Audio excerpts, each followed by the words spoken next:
Vous savez, quand vous avez 60 000 personnes qui insultent votre famille, votre mère, vos enfants, même avant le match, et qu'il n'y a personne, que ce soit du corps arbitral, ou personne qui dit au stade de se taire, parce que je sais qu'en France, s'il se passe ce genre de choses, il y a un temps où ils vont parler aux supporters et leur disent d'arrêter, sinon le match peut être arrêté. Donc pendant 90 minutes, même plus, avec même l'échauffement, ils ont insulté ma famille, ils ont insulté.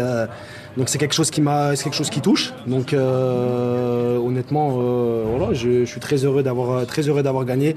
Pour moi, le respect, si tu veux taquiner, ça taquine dans les deux sens. Donc voilà, ils ont insulté ma mère et ma famille pendant plus de 90 minutes, comme je l'ai dit. Pour moi, c'était irrespectueux. Si après on peut même pas célébrer comme on a envie de le faire, pour moi, je trouve ça dommage. En tout cas, voilà, je suis très heureux.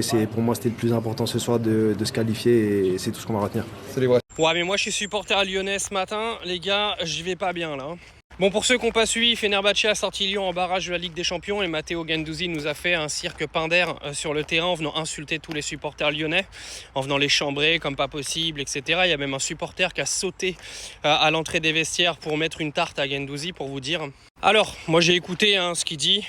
Donc là, Matteo Guendouzi, en fait, il va nous faire croire qu'il n'a jamais été insulté dans un stade, qu'il n'est jamais insulté sur un terrain de foot, et qu'en gros, ça justifie en fait ce genre de comportement sur un terrain. Parce que les supporters lyonnais ont insulté sa famille pendant 90 minutes, comme si c'était pas courant, comme si ça se passait pas dans tous les stades. Moi, j'ai hâte de voir Matteo Guendouzi faire ça contre Galatasaray. On verra s'il le fait du coup, parce que je pense que les supporters turcs à Galatasaray vont également insulter sa daronne, et on verra s'il a les mêmes cojones de le faire en Turquie.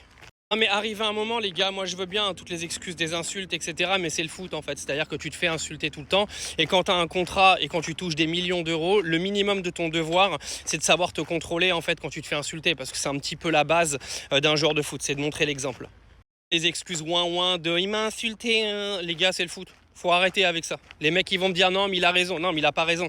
C'est-à-dire qu'à un moment donné, il y a des gamins qui regardent en fait la télé, il y a des gamins qui prennent exemple sur ce genre de pauvres gars et en fait ils vont se dire quoi? Ils vont se dire à chaque fois que je vais me faire insulter sur un terrain, soit je vais aller mettre une droite dans la gueule, soit je vais aller chambrer les supporters et ça va partir en couille en permanence. Parce que je sais pas si vous vous rendez compte de la dinguerie, mais quand même il y a quand même un supporter qui a sauté sur la pelouse pour aller défoncer Guendouzi. Imaginez le gars, il serait descendu avec un couteau, il se passait quoi? En fait, ouais, c'est ça le problème de plein de joueurs de foot, c'est qu'il y en a certains, ils ont un QI de poulpe. Et comme ils sont très mal encadrés et qu'ils ne savent pas être conseillés par des gens qui devraient en fait leur expliquer comment se contrôler un petit peu mentalement sur un terrain, bah on arrive à ce genre de dérive. Moi, je lui donne absolument pas raison. Les gars, les excuses ouin de ils m'ont insulté pendant 90 minutes, ça passe pas en fait. C'est-à-dire à un moment donné, tu te fais insulter toute l'année, tu vas faire quoi? Tu vas aller chambrer tous les supporters qui te vannent tout le temps? Il assume. C'est juste un Marseillais qui a voulu chambrer des Lyonnais parce qu'il a éliminé Lyon, c'est tout. Faut arrêter de trouver des excuses bidons.